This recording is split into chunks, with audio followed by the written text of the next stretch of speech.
Welcome to Mutual Exchange Radio, a project of the Center for a Stateless Society. I am your host, Zachary Woodman. Joining me today is Jason Lee Byas. Jason will be familiar to listeners as this is now his third appearance here on MER. And Jason is currently a junior faculty fellow at the Georgetown Institute for the Study of Markets and Ethics, and starting this fall will be an assistant professor of philosophy and political economy at Tulane University. And he will also have a co-appointment with the Murphy Institute and is currently a fellow here at C4SS. His research focuses primarily on criminal justice, reparations, and other forms of responding to wrongdoing, along with, as is our focus here, ways of thinking about justice beyond the state.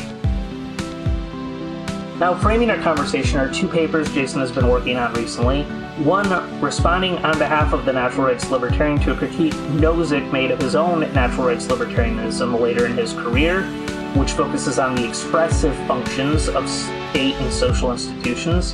And the second, about ways we can talk about justice that do not presuppose an agent such as a state that enacts that justice. So without further ado, here's my conversation with Jason. Welcome to Mutual Exchange Radio. Joining me today is Jason Lee Byas. How are you, Jason? I am excellent. All right, so we're talking today. This is now your third time on MER, which I think is a record. All right. So we're talking today about a couple recent papers that you've written, kind of situating libertarian theory and anarchism within a broader conversation about our sort of social practice and expression. So let's start with a paper that you recently wrote about Robert Nozick. Obviously, the philosopher that any academic libertarian or any academic philosopher is going to identify with libertarianism writ large. And he's often read as abandoning his libertarianism in his later years. In an essay for his book, The Examined Life, he wrote called The Zigzag of Politics. What was the nature of his deviation from libertarianism?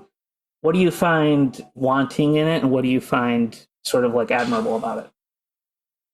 Yeah, so first of all, it's kind of actually a little bit confusing as to what Nozick's position actually is at the time that he wrote Zigzag Politics, which is in The Examined Life.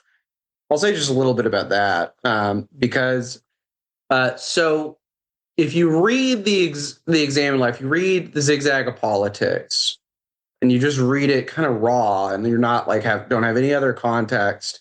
It sure sounds like Nozick is pretty robustly abandoning libertarianism. He says things that pretty explicitly commit to state redistribution. There's like one part that seems to at least open the door for the possibility of certain kinds of like speech restrictions. It's kind of surprising. However, even though the standard reading is that Nozick just like abandoned libertarianism altogether, which is, again, I think the reading that jumps out to one, he did clarify explicitly in print with an interview with Julian Sanchez around the time that he wrote his last book, Invariances, that something like his departure from libertarianism has been greatly exaggerated. Says that he didn't really see himself as leaving libertarianism per se, just kind of like moderating away from the view in Anarchy, State, and Utopia. And then I looked for this when I was writing this paper that you read, and I couldn't quite find it, so I hope I didn't hallucinate this memory. My understanding is that also David Gordon, who was friends with Nozick, said at some point that Nozick told him that that he hadn't really abandoned libertarianism as much as just kind of like shifted to a more Hayekian version of it rather than natural rights type view. And then there's a econ talk with David Schmitz where he talks about having dinner with Nozick And there he says that Nozick told him, again, that he hadn't really left libertarianism. So there's a lot of like independent sources here that suggest that's not how Nozick saw it, even at the time that he wrote it in the Examined Life. And then one last complicating thing here before I get to the actual substance of the view. And this is something that I only kind of recently learned, and I'm like shocked is not mentioned more. In Invariances, which is his last book in like 2001, he explicitly says in the last chapter of the book, it's not about political philosophy, so he doesn't say much more, but he explicitly says in passing that only the ethics of respect, which means like talking about like rights of non-interference, can be coercively enforced, that's his view. And in case there's any ambiguity there at all, he explicitly identifies that view as the view of anarchy, state, and utopia. So it seems like completely go back to the natural rights version of his view. Regardless, the view on offer in The Zigzag of Politics, which is a chapter in The Examined Life, basically says this.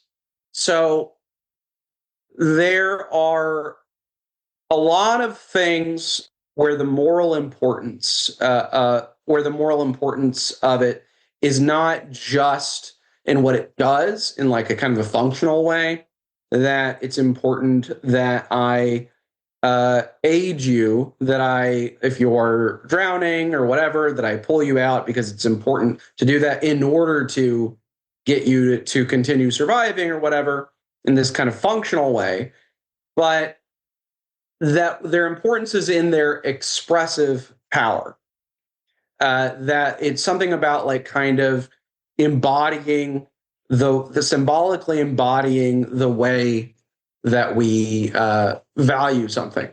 And I'm going to say more about what this expression means in a second, because I think it's easy to misunderstand. But he says that as a result of this, there are some things that are also important to us that we kind of value together, shared values that we might have. Things like a kind of shared commitment to mutual concern, shared commitment to a kind of solidarity. Those are the two things he focuses on more. He says has a whole laundry list of other kinds of values that we tend to see as important to express in a shared way. But he says that in virtue of those values that are important to us and the need for them to be kind of like expressed, that over and above any kind of functional reason, we might like something like state redistribution, that is a value to state redistribution, as an example he gives, because the redistributive programs express our commitment to shared concern and mutual solidarity, that it's a way that we're kind of in it together and that we express the way that we care about one another. And finally, I do want to emphasize that the expression here is not just like a communication. It's not just, this is a way we say that we care about one another in the same way that might be satisfied by like saying, I care about you. But the expression here is maybe something that the closer synonyms might be something like manifest or embody, that it's the way we do that thing, that it's not just kind of like an abstract value we have in our heads, but it's a way that we live those values in the world.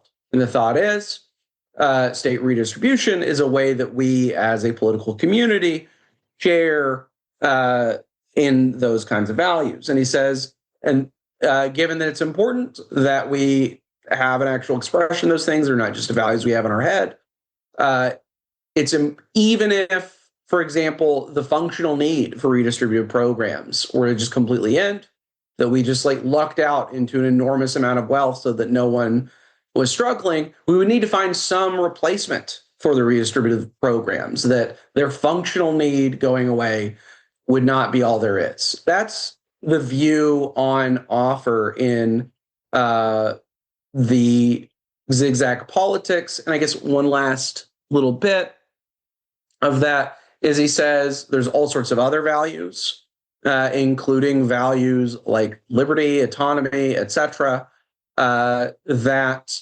matter, and we can't. If you're going through the state, you can't adequately express all of these values that genuinely matter at one time, and thus of benefit to the democratic process, the way it kind of seems to irrationally jump back and forth between two very different political programs that are not themselves entirely coherent, is that in virtue of that bouncing back and forth, that zigzag, we tend to kind of cycle through values that need genuine expression. And thus, this is a way of kind of covering our bases realistically, given that we're not going to fit everything into like one coherent expressive state. So that's the view on offer, that you should have an expressive state, and the expressive state is best if it's something that's kind of taking this zigzag form where it's not coherently expressing everything that needs to be expressed at once, but covering our bases by kind of changing back and forth through the democratic process. I feel like I'm speaking a while, but I also feel like there was a part of your question that I have missed. No, I think you answered most parts of that question, which is the differences between Nozick's views in Anarchy, State, and Utopia and what he embraced in The Examined Life. So he has this view then that part of what state policy does is not just like fulfill a function like a bureaucracy, but also that it expresses values in this normatively thick way. What do you find to be the problem with Nozick's view of, say, state redistribution as expressing our solidarity with each other in this rich way? Yeah, so there's a lot of problems. I'll focus on just a couple really quickly, and I feel like we'll probably get into the others. First, I don't find the thought that seems to ground his emphasis on them needing to come through the state as particularly persuasive. And then furthermore, I think there's good reasons to think that voluntary forms of association are not only are able to serve these kind of collectively expressive roles, but even that they might do so better. So saying those two things in turn, he doesn't really say nearly as much as you might expect, given that it's Robert Nozick writing, against the thought that, for example, well, you can express these things some other way. What he does, as in some other way other than through the state, what he does say is that, one, it seems to be the case, and I think he's probably right about this descriptively, that people often tend to see things that don't have like a state expression as less important.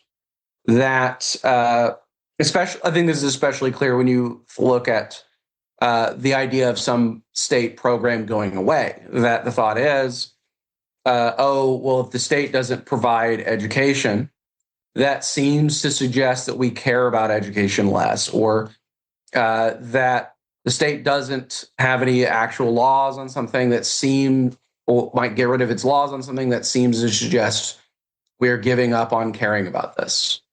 And he says that given that the state people seem to take the state as speaking for all of us, that that silence would also speak, that if the state was to give up its explicit expression of something, that the silence there would also speak for the people who really care about it. So if somewhat a libertarian objects saying, well, you shouldn't speak for me through coercive means, the thought is, well, they can't just veto that because the costs of us not of everyone else not being able to express mutual concern are too bleak.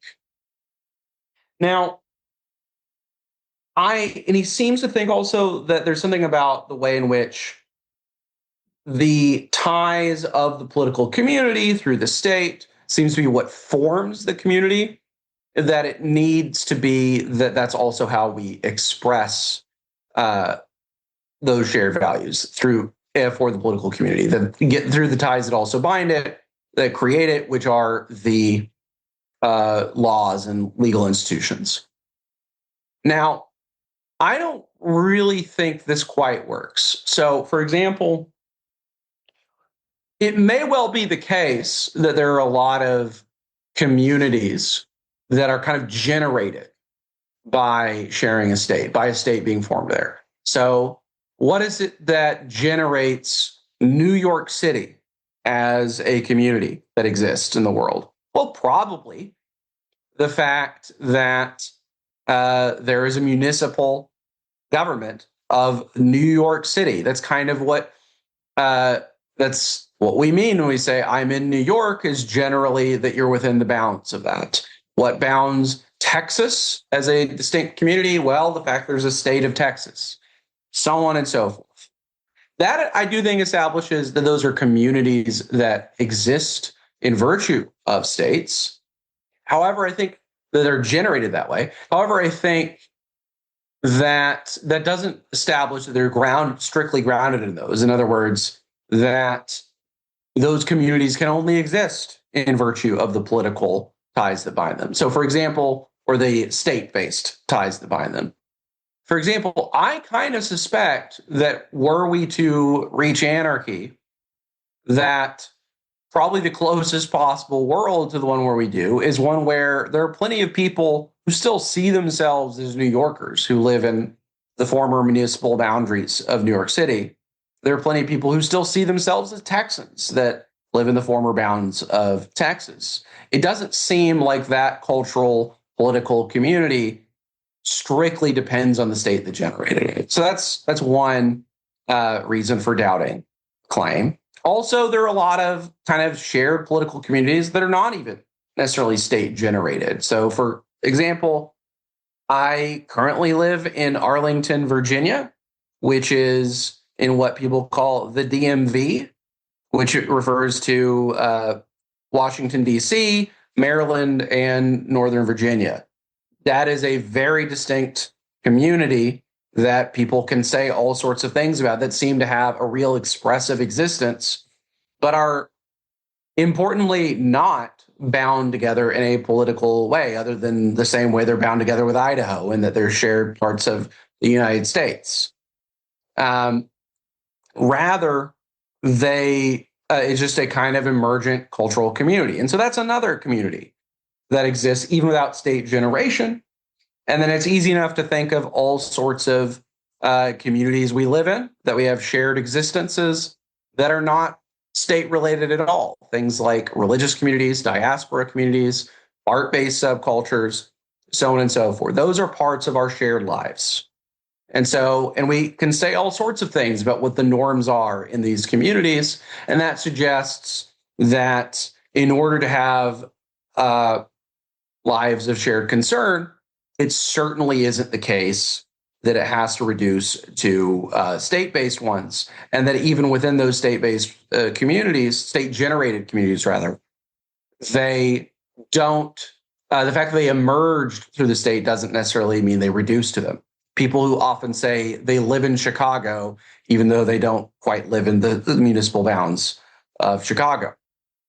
Now, also, it seems to me to be the case that there's a lot we can say expressively about these communities that have very little to do with what the laws are, or might even contravene what the laws are at any given time.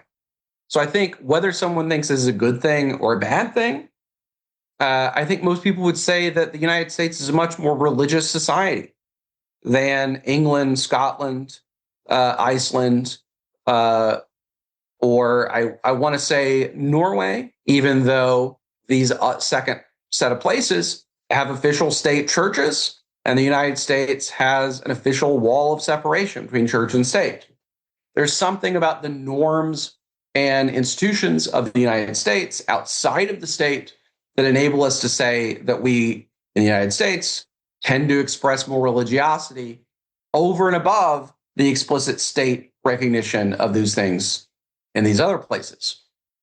So that's all reason to doubt that Nozick is right in 1989 in thinking that there's something unique about the state in expressing shared values. Now, I've been talking about for a while. So before I get to the why voluntary associations might be more powerful in expressing those things, is there anything about that you want to ask about? Well, I guess before we get to, so what you're saying essentially is that state expression is neither necessary nor sufficient for the generation or continuity of a community with values that are expressed collectively through institutions and norms and so Yes. on. Right. And in fact, most of our sort of communal things, even if they are generated by the state, kind of take on a life of their own afterwards. So yeah, we have that. I guess before we get to why you think voluntary non-state forms of community expressions through institutions is better, it might be better to first start with us talking about a bit what you find wanting in a state expression of a value or set of values through a sort of policy focus. Mm-hmm. Yeah, so I think that's going to be closely related to the other thing. But I think what you're referring to there is, in a lot of my work, I have criticized what I call the policy framework, which is this kind of sometimes explicit, but typically more implicit tendency of political philosophers to treat questions about justice, questions about politics, just as questions about the state and what it does. In fact, when I was speaking earlier, I think I caught myself once or twice using the phrase political ties when what I meant was state-based ties. And I just don't think this is right. That it sure seems to me like we take all sorts of political action in reshaping the world that might not even aim directly at the adjustment or change of the state and its laws, but rather are forming some other kind of institution, adjusting some other kind of institution, changing the practices and norms of our society one way or another.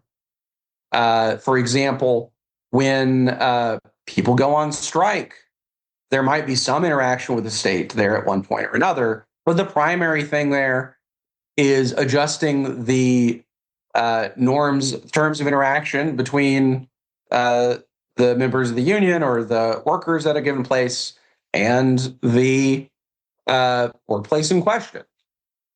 Or more broadly, like the general norms between workers and employers.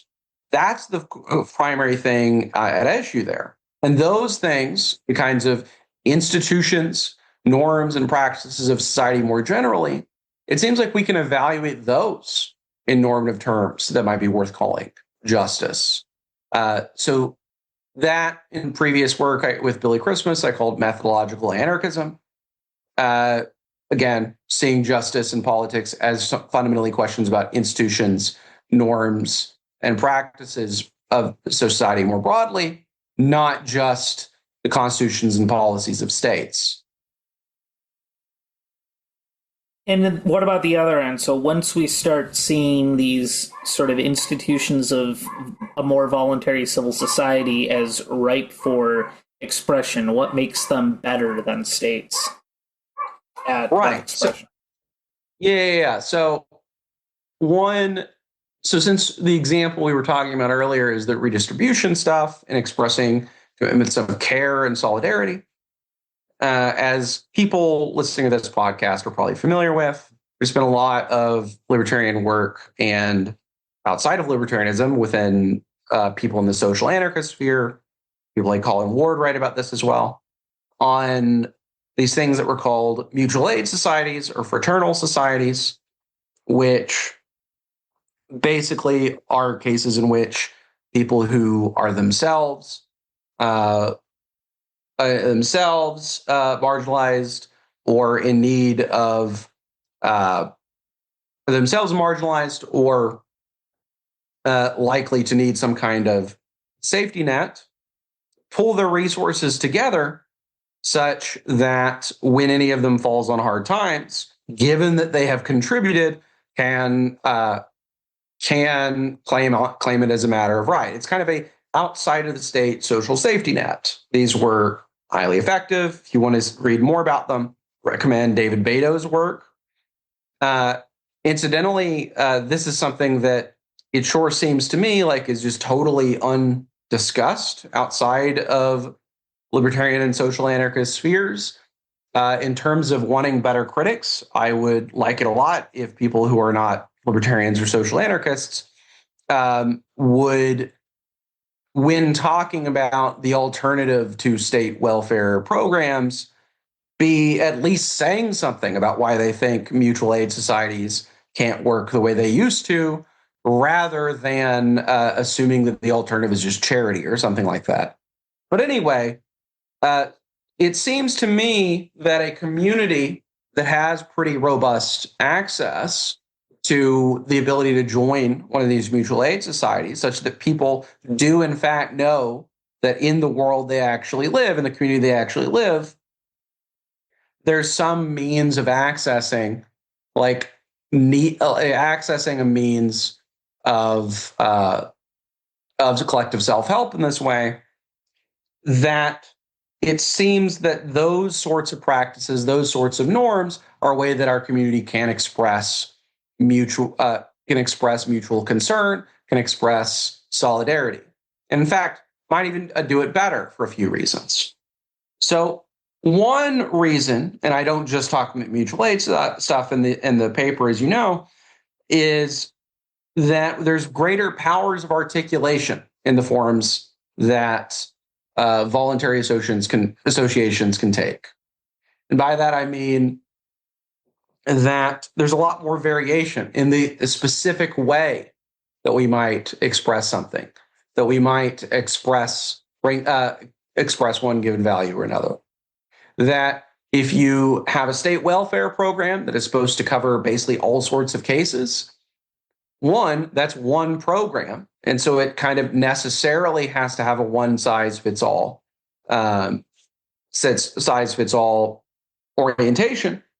And also, it's not it's the one game in town, so it's not happening alongside a lot of different forms of experimentation. Obviously, 50 states in the United States, other countries around the world, there's some experimentation, but it's not the same as, for example, if there's a bajillion different mutual aid societies just in New York City that are experimenting with ways of providing a social safety net. And also that might tailor it to the specific needs of the participants in those given cases. So there's greater powers of articulation in that it's able to tailor things to the specific needs of people accessing them. And then also, I think there's kind of more authenticity in the thing being expressed. So does it really express mutual concern and solidarity if the fact is that people are being coerced to participate? Now, maybe a little bit. I don't want to say that no coerced expression is legitimate. It seems to me there are plenty of people who sincerely practice religions that are mandated. But it sure seems also to kind of put a major asterisk on how much you can really take from the fact of a religion being practiced, that it's mandated, or mutual concern, given the fact that people have to pay into it. So the fact of voluntary participation seems to suggest greater authenticity. So Nozick himself even says that that with people who are being coerced, there's a kind of like speaking for them out of a matter of politeness or something like that. But in this case, you don't have to speak for anyone as a matter of politeness. You know that the persistence of the institution that's serving this need means that people really are valuing things in those ways. And also, often they're very directly, personally involved in that expression. That these institutions, as Eleanor and Vincent Ostrom would have put it, are kind of co-produced, that the people on the receiving end of it are themselves participating in them. It's not just something that they're kind of like nodding along to by voting for politicians who might provide these things. They're ways that people in the community actually themselves are providing the goods and services, and thus there's more of a real commitment to those things. So that's the long and short, or rather just the short, of why institutions outside of the state that are voluntary can provide better forms of expression, because they're more, they have greater powers of articulation. They can express many different things at the same time, and they have greater authenticity. Just one last point on the powers of articulation that I didn't quite get at is, given that it's not one size fits all, we're also able to express with a lot more nuance. So going back to the example I gave earlier of the United States has no, or has rather a wall of separation between church and state, has no established church. The fact that there's nonetheless quite a lot of expressions of religiosity in the United States, while also having this wall of separation between church and state, allows the American political community to simultaneously express some level of religious devotion alongside a commitment to some kind of religious toleration. Whereas having that commitment to religiosity being expressed through the state does not allow for that kind of nuance, because it's kind of a binary. Either the state takes policy A or takes policy B. And that's part of the powers of articulation. Right, and I guess your point is that because it allows for multiple things to be expressed at once in this sort of, rich fabric of civil society, it doesn't face quite the stark trade-offs that, say, democratic policymakers face, such that it can actually do the zigzag sort of more precisely than what Nozick was indicating democratic politics does. Yeah, and on that point again, so like there's a sense in which the zigzag is great compared to a kind of philosophically coherent expressive state, in that any such state is going to miss a lot of things. But also by the fact of the zigzag kind of bouncing back and forth, it's necessarily kind of only going to give each value a little bit of time in the sun. Whereas with the outside of the state expressions, these institutions can persist long, and you don't need to kind of get rid of one of them to express some other value. Just these are totally orthogonal things. And again, the fact that there's multiple attempts at expressing different values allows us to learn, allows each such institution to learn from the other attempts, greater experimentation, so on and so forth. These are sorts of things that Nozick himself and Anarchy, State, and Utopia would appreciate in talking about the framework for utopia stuff towards the end. But just applied to this kind of expressive value stuff that Nozick, I think rightly, takes appreciation of in the examined life, there's a pretty straightforward libertarian answer here that he doesn't seem to give full attention to. Yeah, you have a line that the utopia of utopia also gives you a framework for expression. Framework for utopia gives framework for expression. So let's push back a little bit on behalf of the even Nozick style expressivist status. So it seems like there are going to be some things, perhaps, it's an open empirical question at this point. Social safety nets is one. One that seems more obvious is like funding for libraries or something like that. That it seems like we should want society to express, but may not be commercially viable at any particular moment for whatever reason. Or that there are sort of collective action problems faced with free rider problems for like state provision of healthcare or what have you, that makes it so that the expression in a non-state form is not quite to the level of universality that we should want it to be. I guess, how do you square the sort of expressive authenticity in particular with those sorts of concerns about the universality of expression given collective action problems we might face in civil society? As a related point, like you propose that the general test that we should be applying here is that when like choosing between two modes of expressing a value, we should favor the one that better achieves the outcomes that we would like if we actually believe in the value. Is this not just kind of like restating the sort of libertarian empirical bet that civil society is better than the state and with an expressive class? And if so, is that not like a more complicated empirical question than maybe just focusing on its voluntariness and precision might give license to? Oh, yeah, it totally is a more complicated question. I think you're just straightforwardly correct there. However, the specific thing I'm trying to argue there is that if the general libertarian analysis is correct, that turns out that a lot of things we think are public goods either can be bound together with private goods, or that a lot of public goods are really club goods, or that the kind of Ostromy type solutions end up working in a lot of these cases, et cetera, et cetera.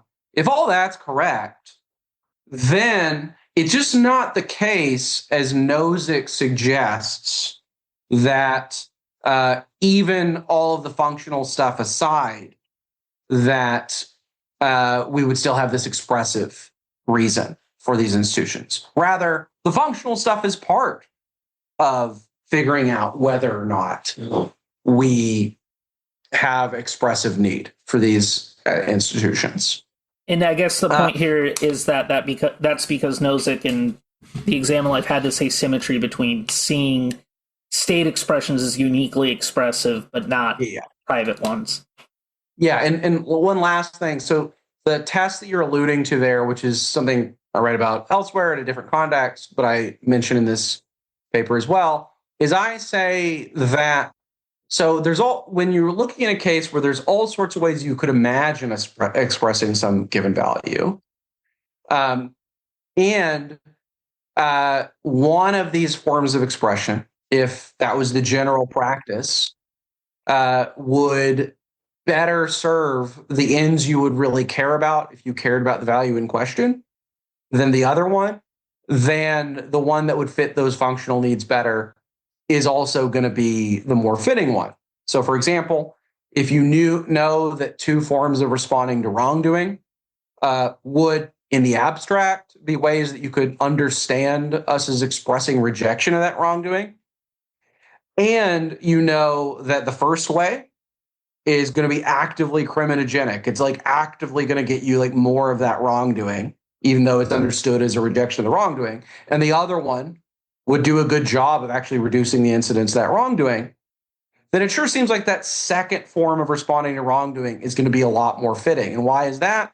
Because if you kind of take a step back and you know this, and you still choose the first form of response to wrongdoing, then that seems to express a lack of sincerity in your rejection of that wrongdoing. Because if you really rejected the wrongdoing, you would want the means that got you less of it. And so that, again, the general test there is that a form of expression is better, is more fitting as a form of expression to the extent that it also serves the functional roles you would care about if you really cared about the value in question. And so this is just a way of saying, I'm a philosopher. I'm not an economist. I'm not I'm not a political scientist. I'm writing philosophy paper. And so if the philosophers are, if the libertarians are generally right on the kind of positive social science stuff, then the Nozick 1989 point isn't a further problem, but rather the libertarian stuff actually does a better job of it. And just to be clear, Nozick himself is saying that it would be a further problem. And I think that's relevant. All right. So another sort of question one might have is, you point out that there are collective action problems impeding the democratic process. I don't think we need to remind our audience of what rational ignorance or rational irrationality is.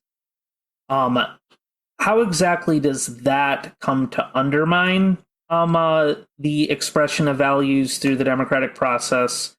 And do you think that there's still something about the breadth of information, independent of various things that might cloud it, like in the market, the different individuals having more wealth than other people lacking it, that something like the democratic process might provide for giving voice to different levels of expression, even despite those sort of problems that plague voting? Right. So this is another thing I talk about in, I think, the authenticity stuff is, so as will be unsurprising to people in generally listening to this podcast, I think there's a good case for saying that the thing that guides the state is actually elite preferences. So I would highly recommend Randall Holcomb's stuff on political capitalism and plenty of other stuff that you're going to find at C4SS that suggests that the thing actually guiding state interests is some combination or some kind of bargain made between state elites and economic elites, and different kinds of state elites and different kinds of economic elites, in order to maximize the benefits to them, rather than what actually best serves the public, let alone what actually best serves all these moral values of real concern. Now, obviously, the state does a lot of things that do seem to serve these other values. But I think the thing you should predict, given the state's kind of primary aim of predation, of extracting value in the service of different sorts of elites, is institutions and practices that appear to serve some sort of value, because that gives the state the kind of aura that it needs to maintain compliance, while also primarily either not doing so when there's like a much cheaper way to project that aura without actually getting the value in question. This goes back to the stuff I was just talking about the sincerity of a commitment expressed, or that might even actually be bolstering state compliance with the state. So there's more authenticity when the things are primarily being guided by people's real attachment to the values in question, rather than through the machinations of state politics.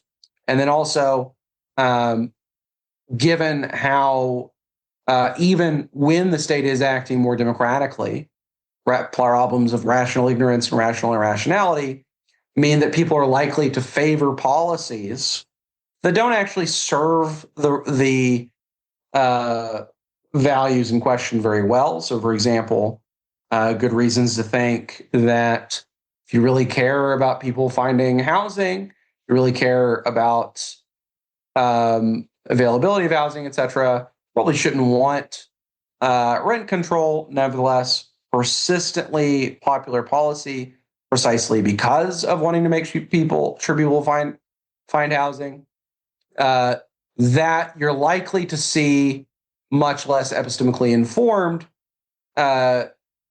ways of aiming at these values, rather than things outside of the state where you have greater experimentation. People acting on them are making decisions not in the kind of cheap talk, rationally ignorant, rationally irrational process of voting, but in the process of really putting their money where the mouth is. Now, that, of course, raises the specter, as you just said, of inequalities of power, inequalities of wealth, and maybe the democratic process, someone might think, is at least a way of getting some things appreciated, getting some things through expressively that you wouldn't get through voluntary means.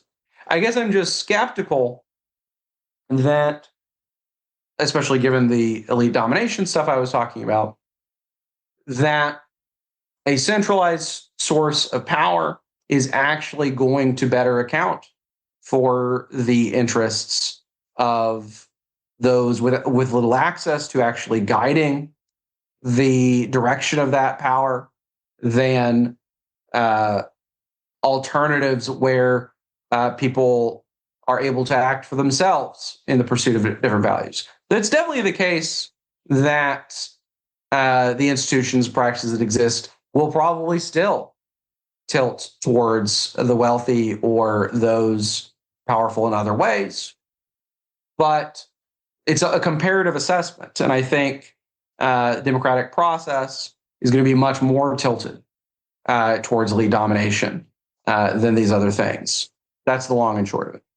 Yeah, so basically there's a signal to noise ratio to both, I don't want to say market-based ways of expressing one, because also you're including things that aren't necessarily just like paying money. You're including things like people spending their time or relationships with certain institutions in the mutual aid societies or a church community or something like that is an example of that.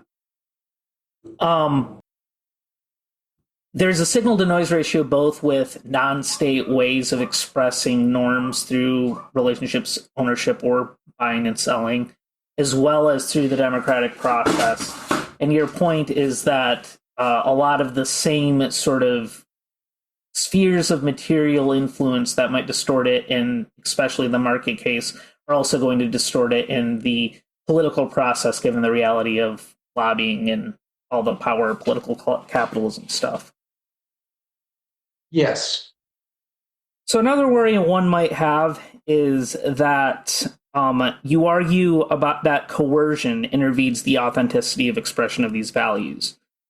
But it seems like when we are talking about the expression of values at a collective level, there are circumstances where coercion actually enhances them or is necessary to maintain them.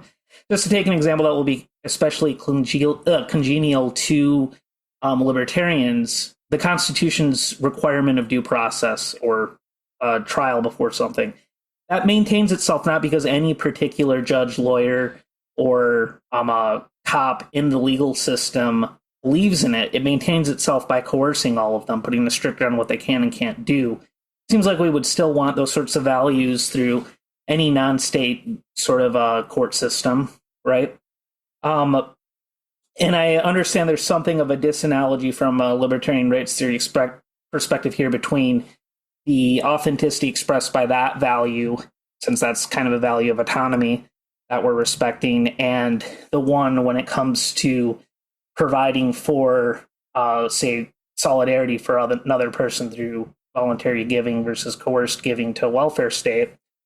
But what do you make of this sort of weakening the tie between a coerced sort of compliance with the expression of a value and it being authentic?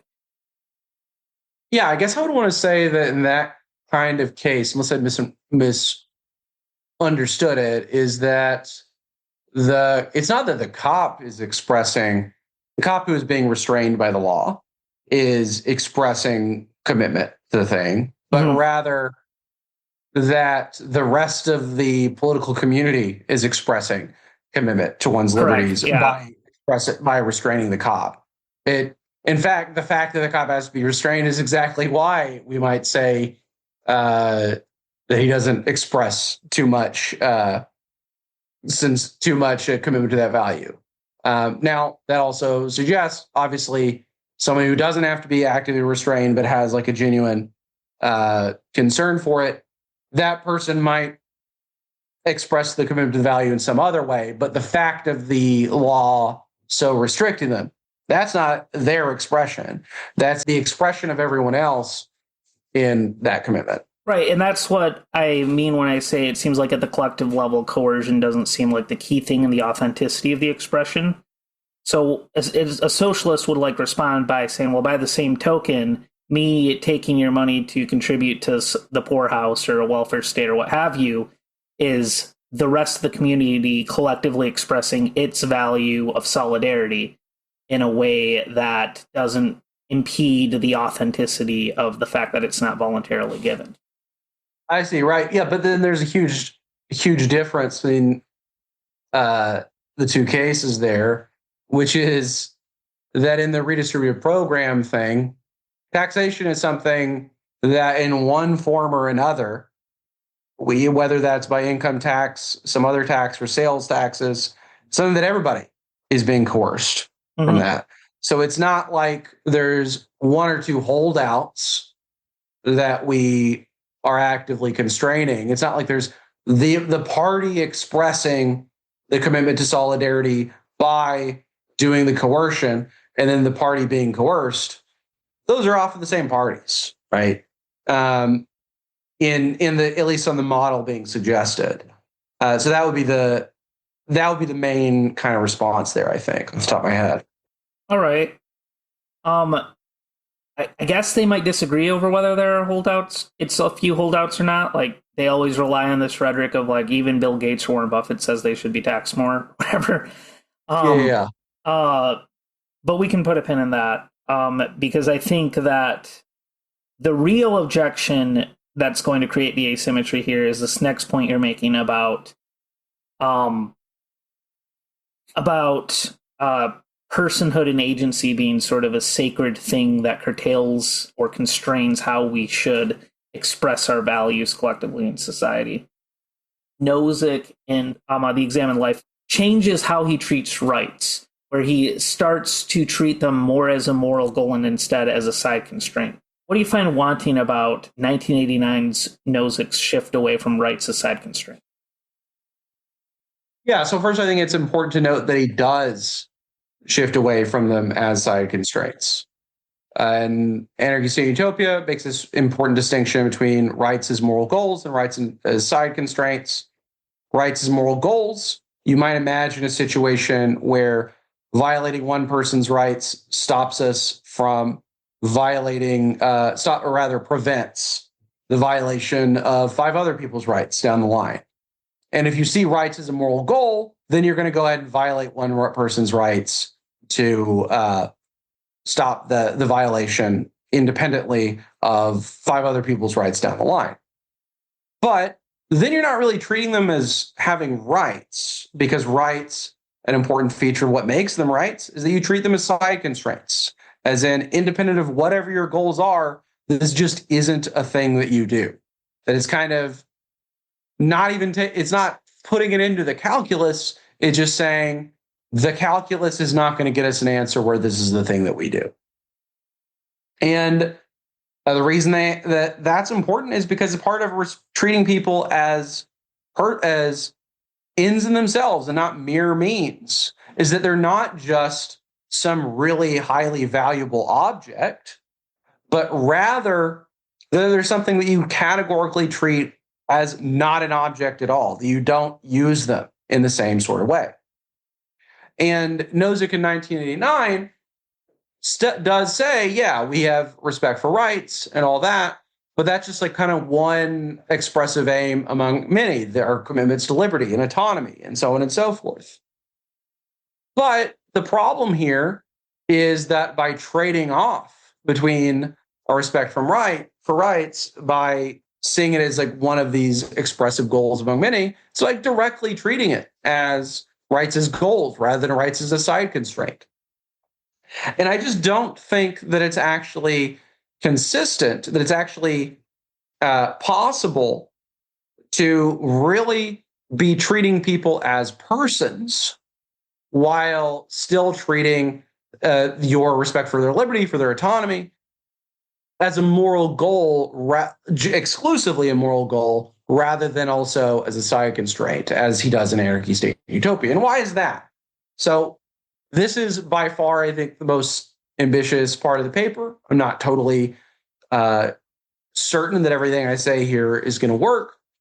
So with that caveat in mind, and also what you read is a draft, also bear that in mind. It might actually end up being a little different when it gets published. Here's the basic thought. So it's important to us that when we talk about persons, we're talking about something specific that's separate from all other kinds of objects in the world. And when we are talking about persons, when we refer to humans as persons, there's something really important about humans that we tend to be wanting to single out.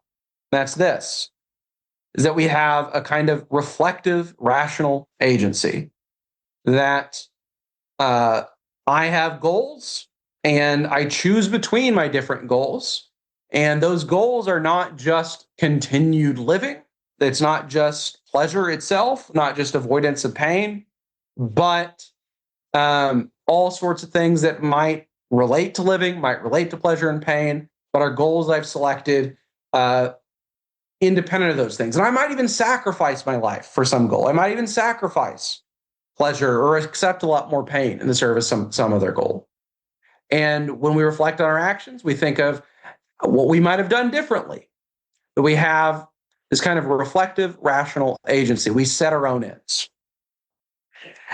And thus, for a being that is marked by this kind of reflective, rational agency, the extent to which they exist as the sort of thing that they are is the extent to which their reflective, rational agency is actually expressed in the world, is kind of materially realized in the world. That the extent to which the things you are doing are really the things you are doing, that you're like freely choosing to do A rather than B, is thereby the extent to which understood as a person that you are existing in the world. That if I am only doing things because I am being coerced, I am not exercising my rational reflective agency, and thus I'm existing as something other than a person in some sense. And so that's a reason that maintaining some kind of self-sovereignty over ourselves is important for ourselves, the extent to which we want to exist in the world is the sort of thing that we are. Okay, but even though we have an answer here as to why our self-sovereignty, self-ownership, whatever you want to call it, is important for ourselves. And by the way, this answer is kind of similar to some very hand-wavy things that Nozick himself says in Anarchy, State, Utopia, where he says that ultimately the basis of rights probably has something to do with the meaning of life. And here I'm saying it does, in the fact that our lives have meaning in virtue of being reflective, rational agents. And so that tells us why we want our own rights to be respected. Why does it give us an obligation to respect the rights of others, to treat others as having rights, understood in this side constraint way? Well, insofar as we want to maintain the category of persons when interacting with other people, then we're going to need to express that they are persons and not other objects. And how is it that we express that they are persons and not other kinds of objects? We do that by categorically treating their agency as sacred. And the thought here is in order to treat their agency as sacred, in order to treat them as not just a really valuable object, but something fundamentally different than other objects, I treat it as not even an open question as to whether I am going to act against their agency, that I'm going to physically disrupt their agency. And it's important to see there that this is different from the Nozick 1989 answer, because there he says, okay, so we have these persons. How do we show that we value their liberty? Well, then we decide to adopt practice of rights that then is traded off against these other values and will often win out. But I'm saying we don't even enter into that deliberation to begin with. That in order to treat them as persons, we don't treat it as an open question as to whether or not we can physically disrupt their agency. We treat it as sacred, something that you cannot touch. That's kind of an expressive answer of its own. And now you might think, well, why doesn't this get you like Tolstoyan pacifism, where you say, okay, well, if you're treating agency as sacred, then why can you physically disrupt agency when it's violating someone else's rights even? I actually think this is one of the places where I'm less confident of my answer, but here's the basic idea, is that the treating other people's agency as sacred creates kind of this sphere of in which you are refusing to impinge. And then once that sphere is created, then if someone else is stepping into that sphere, if they're physically disrupting another person's rational agency, then they are desecrating that space, that kind of moral space. And as you might do with anything that you treat as sacred, if someone else is desecrating it, you can kind of step into it to end that desecration. And that's what we do when we violently defend against rights violation, is we step into it, to that sacred space, to defend that sacred space. And then, of course, there's proportionality, because we don't want to then step into another sacred space beyond what is necessary to end the desecration, and that gets you a kind of proportionality. So that's the basic thought there. And then finally, so why is it that we want to see other people as persons? Why is it, and by this commitment? Well, basically because when we're not just rational agents, we're also social agents. And for that reason, two factors come into play here. One, if we value our own rational agency, our own personhood, our own existence in the world as persons, then we're going to want to express that the mere fact of a reflective rational agency is enough that other people should respect ours. And you express that by that being what guides your interaction with other people. That if I violate your rights, if I treat the fact that you're a rational reflective agent as something that doesn't cancel or silence the whatever reason I might have for coercing you towards my ends, then I express that it's an open question whether or not other people can take the same rational reflective agency for me as a reason not to disrupt my agency. That we express how others ought to treat us by how we treat others.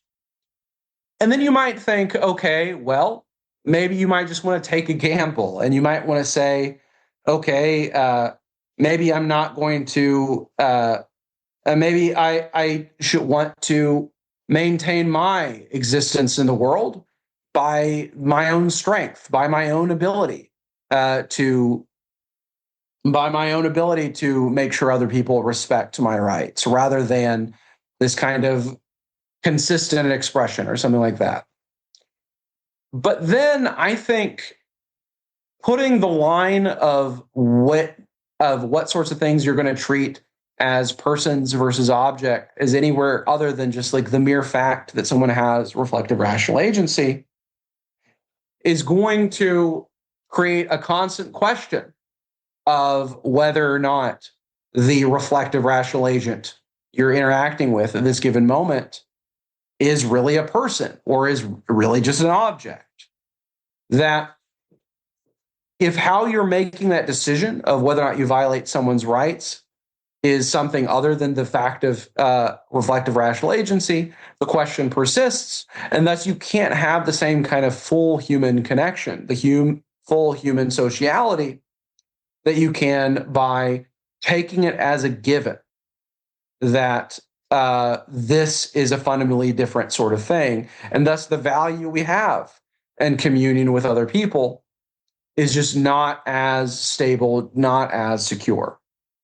And so that's the short version of my kind of expressive argument for natural rights, which is that given our nature as reflective rational agents, we're going to want to express the separateness of persons from all other objects by treating persons as sacred, by treating them as the sort of thing that we can't coerce towards our own ends. That's what categorically separates them.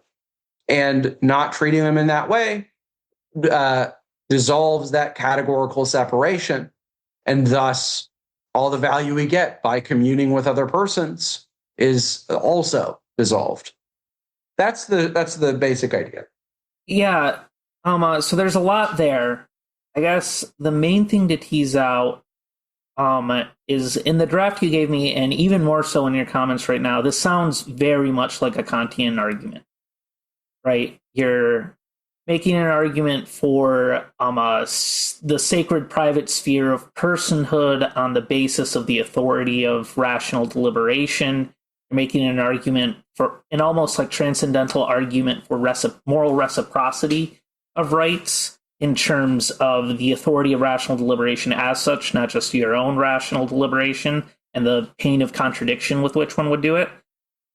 But I get the feeling that there's some, given your citation pattern, broader philosophical sort of like interest you have, that there's something separating your view from this traditional Kantian one that Rawls and Nozick might have taken in kind of the background for a lot of their work, and also different from like contemporary Kantians. There's even a moment where you point out that this moral authority is not constructed but generated by our status as social and rational beings.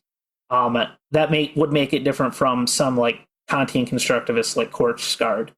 So what do you think separates this account from that Kantian, more traditionally understood account of rights as deontic constraints in this way?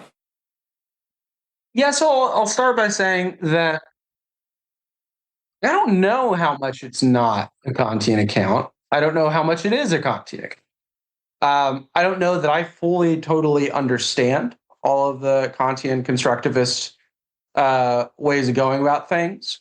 And so even though I do see the appeal of saying that what I've said is something like what the Kantian constructivist says, I don't want to sign on to that without being sure that that it would actually fit with that.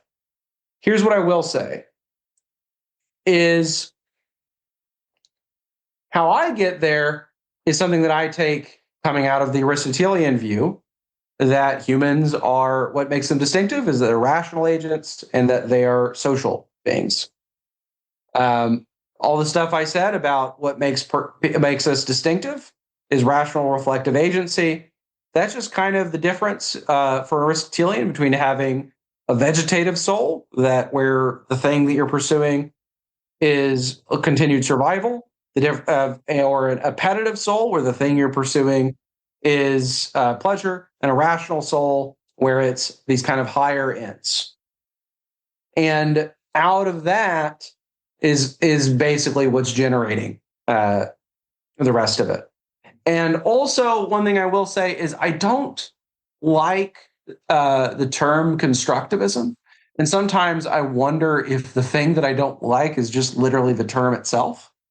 Because constructivism seems to suggest that it's something that's kind of being deliberately undertaken. And even though the constructivist is often rather going to say, well, it's not that it could have been constructed some other way, I'm not sure I know what it means for something to be constructed if it's the only way it could have gone. It seems in those kinds of cases, it's more generated, that this happens in virtue. This ends up being the case in virtue of these other facts, but it's not something that you just kind of willfully chose to bring about. It's the fact of your nature kind of entails these other features. That if we are responding to our nature in the way that would be required, there's like no other way this could have gone. And so that's what I mean when I say it generates rather than constructs our rights. Thinking if there's, and I think it's important for me, and this might distinguish it from the Kantian as well. It's important for me, just as a background kind of ethical perspective, that whatever is grounding why we ought to be moral is something that kind of links back up with your own interests. So this is something that in my the mutual exchange stuff on egoism, I said, is I think it's really important that it is not the case that we are sacrificing our self-interest most carefully understood for the sake of morality. It's really important that morality isn't something that requires us to be dupes from the perspective of self-interest. And the account I'm giving here links it back ultimately to a kind of self-interest, that it's not just that we are kind of woefully irrationally committed to something, that even against our own interests, but that part of what understanding what our interests are requires us to respect others' rights. That's why I would not want to at least say that I am on board the typical way of being a Kantian constructivist. Hope that's helpful. Okay, yeah. It seems to me like most of the Kantians are going to say that the constructivist. There's a reason why, like, Horst Gardner's second book winds up turning more to the constitutive features of agency more so than things that are constructed, because even in her like earliest work, there's a non-optionality to our practical identity as rational beings as such, right? That's kind of the overriding practical identity that ties together all our others in such a way that it couldn't have been constructed in any other way, such that we have respect for other persons, and in her case, the non-human animals as well. So I'm not sure how different it is on that score. What does seem somewhat more different might be some of the underlying moral psychology. Like, you're taking rational deliberation to be the thing grounding the normative bindingness of rights, so to speak, right? But it's not as if you will have to explicitly do the reasoning from first principles to understand the categorical imperative and so on. The psychology might look messy and less consciously deliberative than that, if that makes sense. Yeah. That might be where the difference is, but I'm not 100% sure exactly what makes this view as you've understood it here Kantian as opposed to Aristotelian or vice versa. It feels like there's a lot more details that need to be fleshed out in moral psychology before we make that delineation. Yeah, so just really quickly, I do think it might be worth commenting on the structure of the view. First, I'll say, I think you're right that the constructivist in practice often, I've tried to say this before as well, is not going to say that we could have constructed it otherwise often. I like the term constitutivist a lot more for that reason. It just seems to me that at that point, we're not really talking about construction anymore. Yeah. That it's something that is generated. And it's a real thing as well. Like, I don't know what it means to say that this kind of account is an anti-realist account. It sure seems like moral facts are very real. They're just generated by facts about our agency and our nature. But all that aside, the moral psychology point, and I don't know if this is really directly responding to what you said, but it's something that made me think. I do want to stress that on the account I'm giving, when you are respecting another person's rights, the thing on your mind is not all the stuff that I said. Mm-hmm. You are not thinking, I am a rational being. It's them and then as kind of person. Slowly building. Exactly. Yeah. It's the mere fact of, this is a person, so I'm not doing this.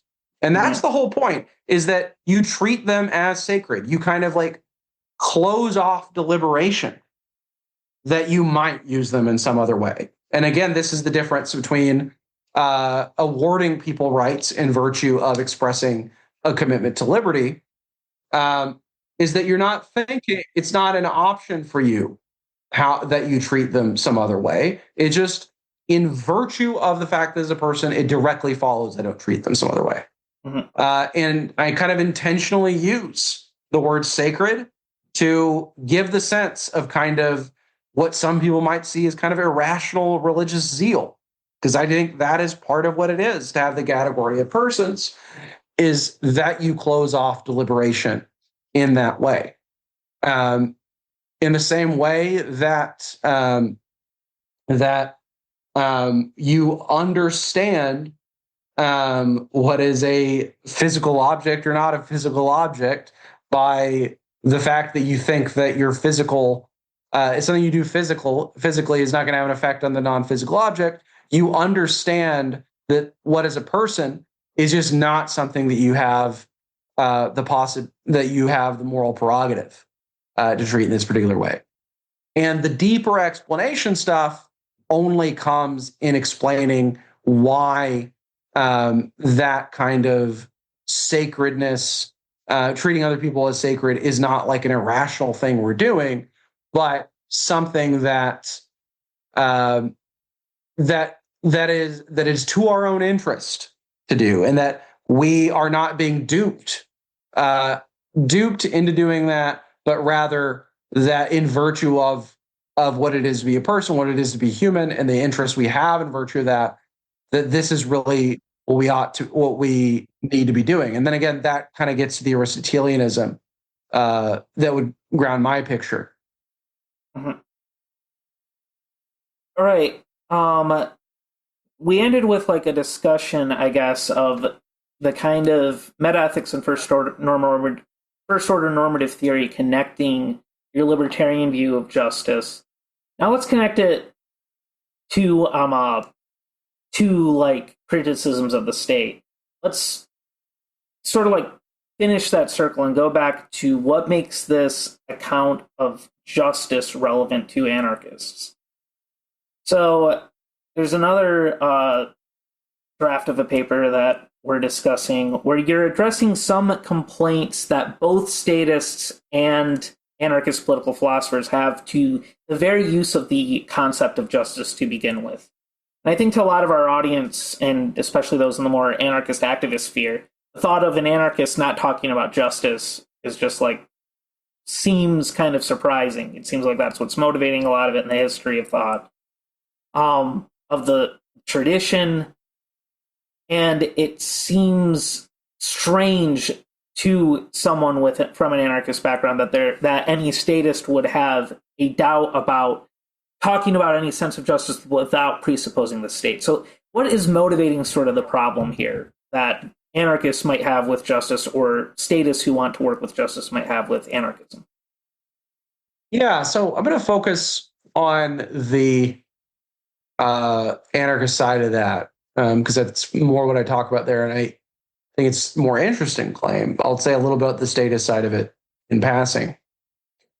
So, traditionally speaking, anarchists talk a lot about justice.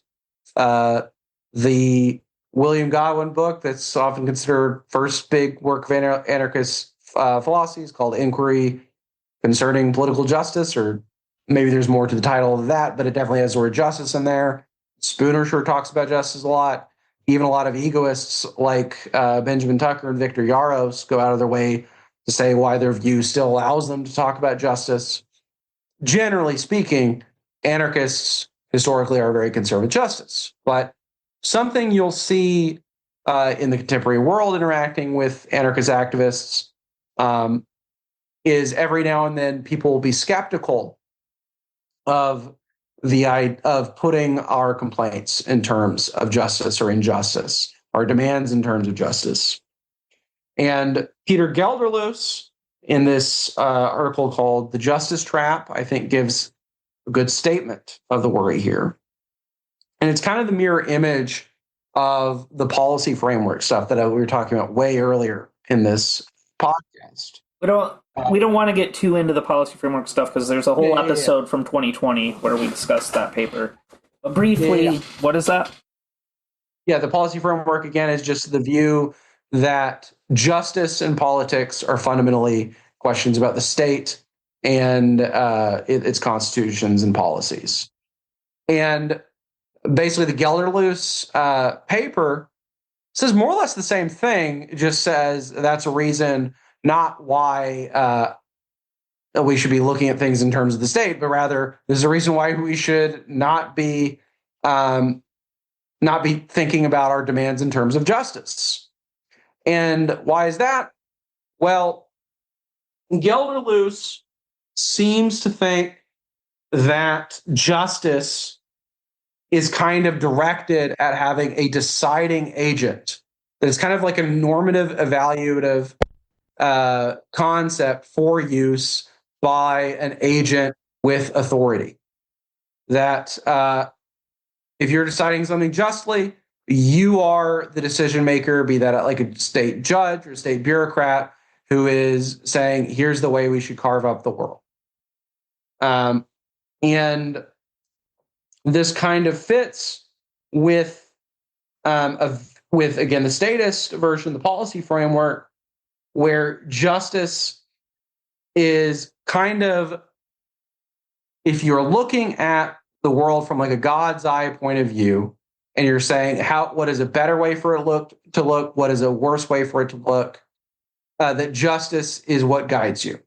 And according to Gelderloos, basically justice ends up being a kind of state simplification in like a James C. Scott type of way for a lot of very diverse moral considerations that might be guiding us, things about oppression or independence or people's needs one way or another, and kind of simplifying them in to something that is assuming the agent in question is someone who is hitting down the gavel and saying this person gets this person other gets this, some kind of central distributing agent. That's the kind of critique on offer here. Is that it's assuming that it's a way of looking down at society from above and figuring out how to best remake it in the image that we want it. All right. So then, if that is the worry that Gelderloos has about justice, what is an alternative conception of justice? What does it accomplish for the anarchist that doesn't fall into that trap? Yeah, and so my first reaction to reading the Gelderloos paper was, well, this seems just like conceptually confused, that justice obviously isn't just about this state carving up of the world, et cetera, et cetera. It's about all sorts of other things, like respecting people's rights and in interpersonal interaction and all that sort of other stuff. But And I do think it's ultimately mistaken, but I think there's something there that the way people often talk about justice is kind of assuming this world reordering perspective. And it is worth taking things slow and thinking, okay, so if you're not an agent with authority who is deciding cases between people who are below you, then what use is there for justice? And I give three kinds of uses for justice that in the ultimate resolution of a dispute that we're going to have use, even if it's two people of totally equal standing, neither of them having authority over the other, will have for talking in terms of justice. And the first of these, for this kind of justice from below perspective, is resolving interpersonal disputes, especially involving violence. That there's all sorts of cases where one person uses violence against another. Gelderloos himself actually has some writing skeptical of the very category of violence. That's a whole nother can of worms. I'm assuming most listeners probably agree that at least interpersonal interaction, we can talk meaningfully about cases where violence is used or not.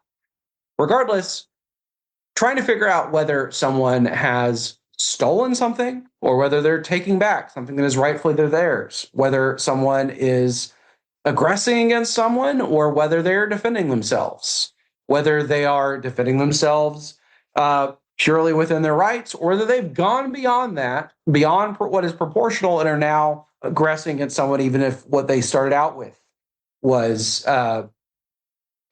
defense.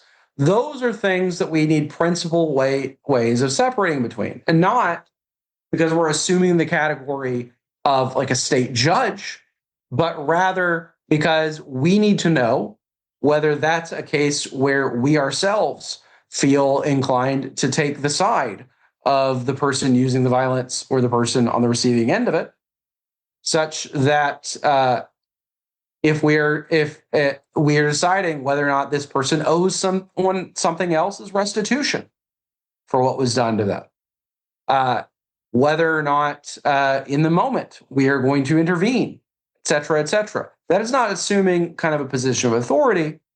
It's assuming a position of a deliberative agent who needs to explain what they are doing to other deliberative agents. That's part of what the process of self-governance, outside self-governance such that it's between agents that don't have authority over one another, what that process actually involves. And it might sometimes mean something like a legal system, but if it is, it's not a legal system with authority, but between agents with no more authority than any other agent with it.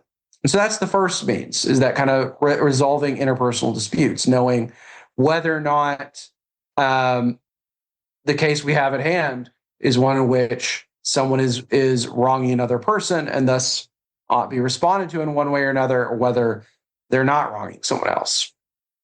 And the second kind of use is in judging the associations and institutions people might form and seeing whether or not they are actually dominating us. So all sorts of institutions, be that some of the mutual aid society stuff we talked about earlier, various kinds of religious institutions, et cetera, et cetera. People are going to disagree between themselves whether or not these different things are dominating. And we, even in cases that might seem really clear, so for example, anarchists might accept the compelling Bakunin view that there's a difference between the authority of the bootmaker, which is just authority in making boots in the sense of kind of an advisory epistemic authority, where if you're going to make boots, it's good to listen to the bootmaker, versus the authority of the state or the domineering capitalist, where you must obey this person in virtue of their position, where they have real substantive control of your life. Someone who's skeptical of this kind of view might raise questions like, well, what about a director, where it's not just merely epistemic or advisory? You follow what the director says because they're the director and part of the process of making the movie. seems like the anarchist probably is going to want to say, okay, well, that's different than the kind of authority we're objecting to. But then, in whatever that explanation is, I want to say, well, then we're entering into a conversation about justice, a substantive conversation about what people are owed, such that the kind of authority the director is taking on there is not the objectionable, domineering kind of authority. And then finally, the last context in which we need this kind of justice from below is when is kind of might start with a worry someone might have for the two kinds of cases I just talked about. Paradigmatic sort of thing people might worry about when they look at justice or injustice is they look at the general condition of society.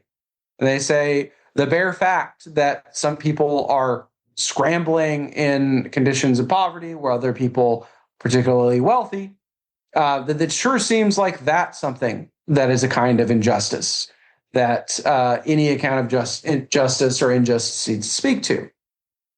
And I think that that a justice from below perspective can speak to it as well. But rather than seeing it as that fact, that picture of society itself that we see for us is something we need to kind of coercively reorder, coercively reshape. Rather, those facts about general social conditions kind of provide a context for the other two uses of justice that I just gave. So if you are deciding, for example, whether or not a given case if something is theft or not, depending on one's account of property, it might matter whether, for example, someone is in a condition where they would otherwise starve, right? And whether or not the person they're taking from is someone who can quite easily do without the additional thing being taken from. And if that's the case, those social conditions are playing a role there. But even if you're not saying that the injustice, broadly speaking, is something that you are directly rectifying, it's in the context for that kind of interpersonal case. And similarly, you might say that one kind of business that might have this kind of like wage labor relationship, that maybe in a world where people really were robustly free to choose what kind of work life they want to have, whether they want to be a part of a cooperative, be a sole proprietor, or whatever, where it really was very easy to just quit a wage labor job and work something else, maybe that wouldn't be dominating at all. But in a world where the realistic option for most people is work for a wage or starve, then that wage labor relationship is going to be a lot more dominating. And so in that case, the broader social conditions set the context for which we judge that second use of justice that I was talking about judging particular constructed institutions. And important to this, just really quickly, is in all of these cases, you're not assuming the perspective of a social planner, but someone acting in the world. Someone acting in the world as to whether they judge how they judge two people interacting with one another or particular institution and how you choose to engage it. So the three uses of justice from below in an anarchist way then are mitigating interpersonal conflicts, judging institutions based on whether they're dominating or not, and setting the context for the first two sorts of judgments given the general patterns of society.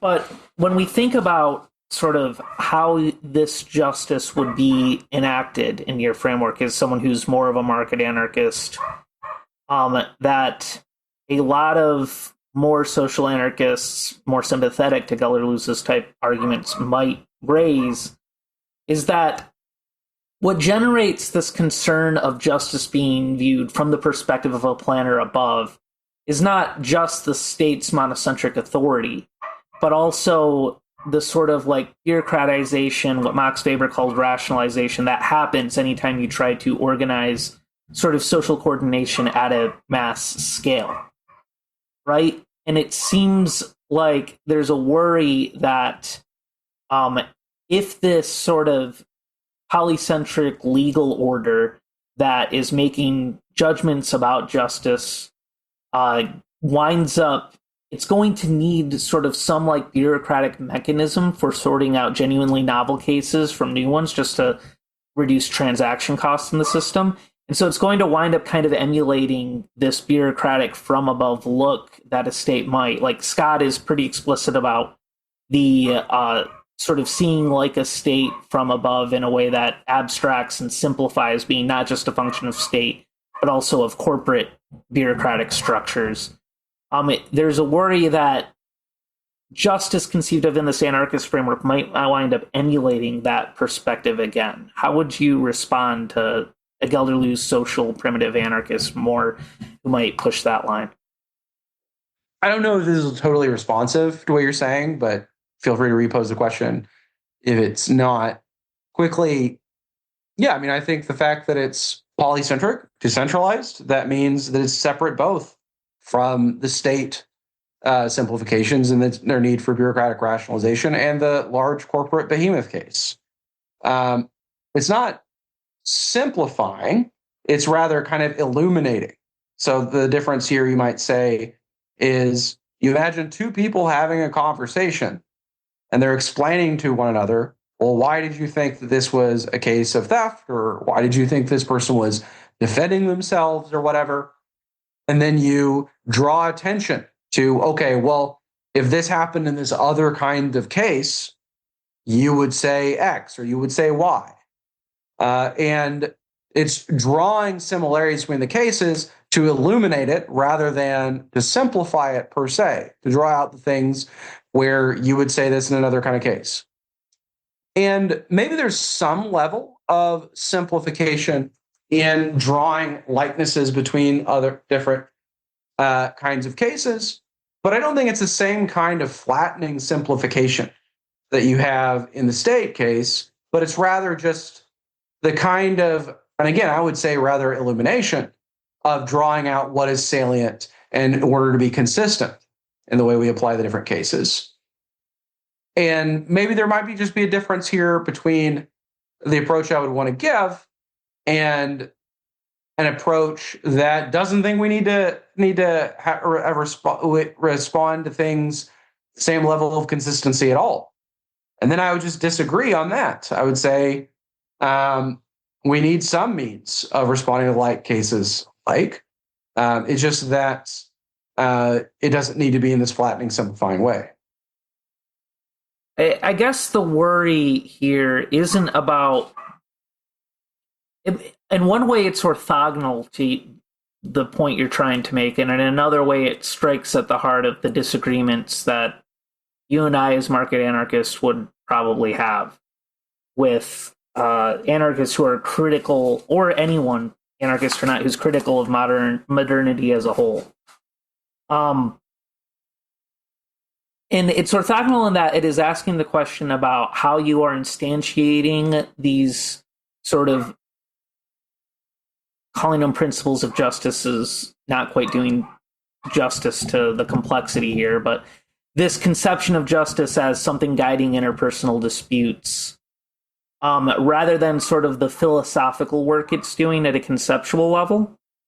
Because the worry is, like, you are making a big empirical bet, kind of, that the market for law, as it were, would be polycentric and competitive enough such that the sort of flattening bureaucratic apparatuses that need to filter through what are genuinely novel cases versus what are cases that have been settled by precedent wouldn't be so flattening that they're kind of like reading the social context and specificity that Scott was worried was lost by state simplification out of the way they apply precedent, if that makes sense. the worry that like someone who is maybe less of a, traditional market anarchist than you are, is that the sort of natural networking effects or economies of scale that happen in the market for law and legal provision will tend towards a centralization such that it will tend towards that bureaucratic corporate structure. And whether or not the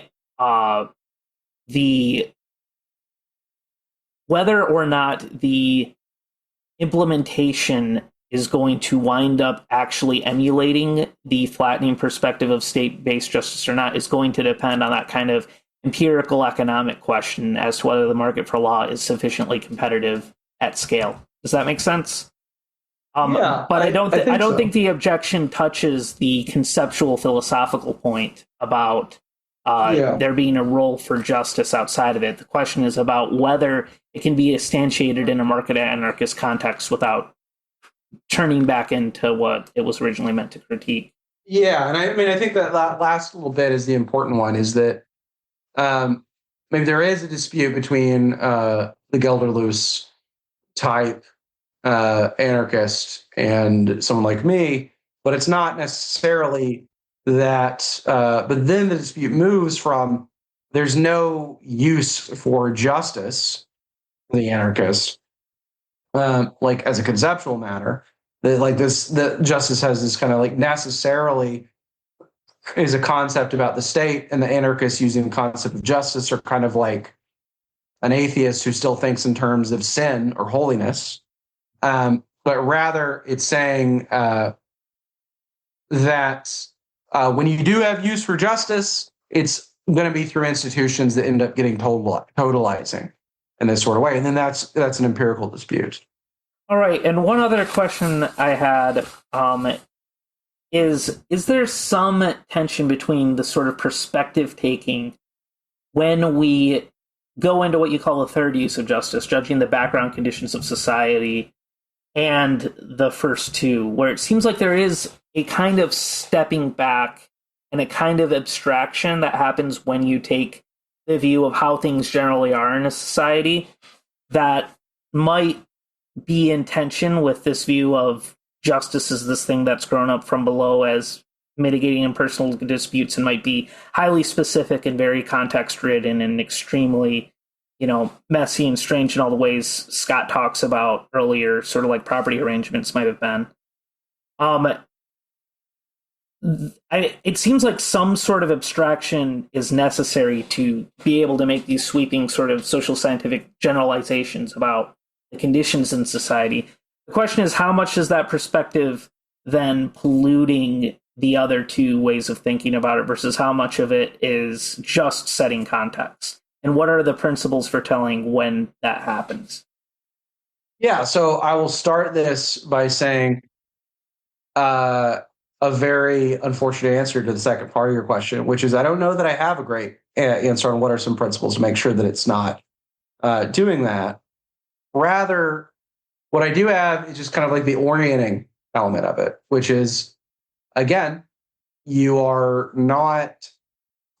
we're not doing is saying, all right, like what would a perfectly just society look like, and giving like A, B, C, like features of that society, some kind of like blueprint for it. I'm not saying the institution.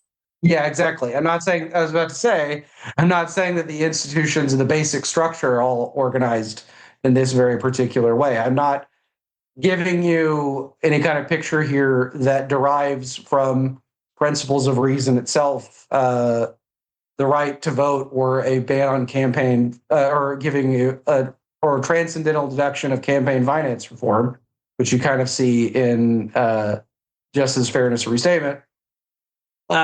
But what I am saying is when you are looking at a given case of is this institution dominating, it's a relevant question whether or not people have exit options for it that are robust and serious.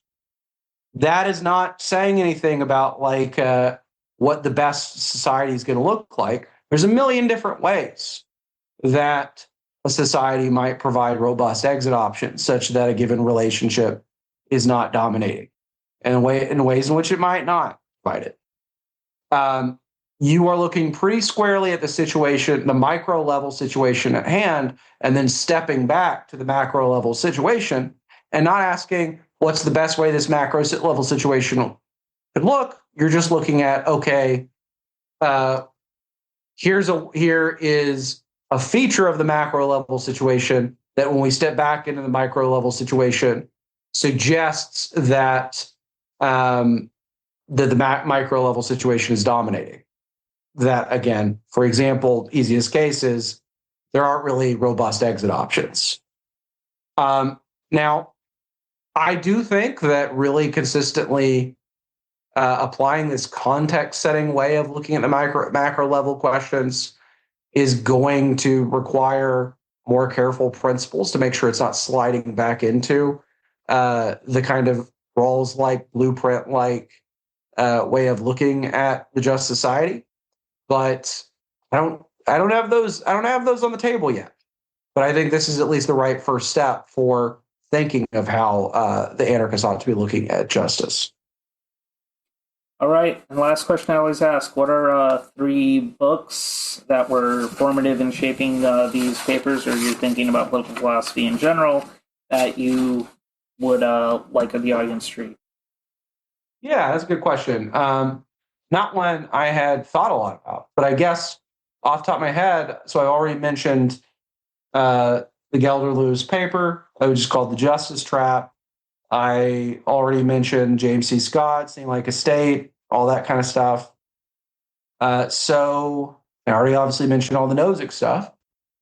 So in addition to all that, I would say on the expressive stuff, I would recommend Value, Ethics, and Economics by Elizabeth Anderson. Now, there's a lot to say about this book. The second half of it is kind of engaging in the commodification debate, whether or not certain sorts of things being for sale kind of is morally noxious in one way or another. But the thing that I have in mind more is the stuff early in the book, which I think is really, really rich, fascinating, kind of meta-ethical stuff about the way in which the way we give expression and give form to things in expressive ways is part of what it is to have certain values.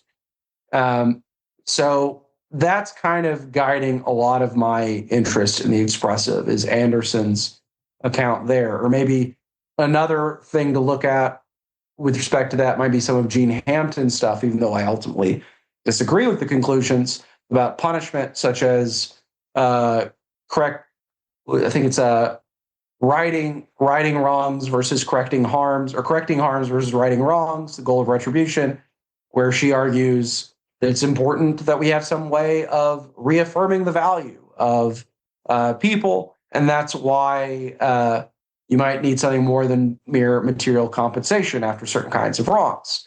Now, as I'm on the record very much so at C4SS being anti-criminal punishment, obviously I disagree with Hampton's way of putting it, but I think the picture is right that there's something about the institutions we have in expressing the values we have in expressing our respect for people. And then another paper, and I'll say the last 2 here. Another paper that I also can only really mention with quite great hesitation that's really important in shaping my views on this is Cora Diamond has a paper called Eating Meat and Eating People, in which, so Diamond is a vegetarian, but she's taking issue with a very rationalistic way that a lot of animal ethics vegetarians talk about animal ethics, saying that, there's no principal difference between humans as such and non-human animals as such, and thus, if we're not going to eat humans, then we got to not eat non-human animals. But she says that part of our practices, such as humans not being the sort of thing that we can eat, and that we treat their dead remains in a very particular way, that's part of what it is to have the distinction between persons and non-persons, that by treating them this fundamentally separate way, that's how we have that ethical distinction. And that obviously goes into some of the stuff I was talking about with the sacredness of persons. Now, and by the way, if vegetarians listening, she gives a separate account of why nonetheless one should be vegetarian while maintaining this kind of distinction between this kind of distinction and not taking the more typical Singer line. And this obviously grounds or is influential on the sacredness of person stuff I was talking about when we were talking about Nozick. I'm not totally sold on this because sometimes she seems to say there's nothing deeper than just the practices themselves that are grounding this distinction. That seems a little bit too relativist or wacky to me, or it seems like there's got to be something further than that. But I think that she's onto something there. I highly recommend that paper. And the last thing I'll say is something that has always been really influential to me is Ivan Illich's Deschooling Society book.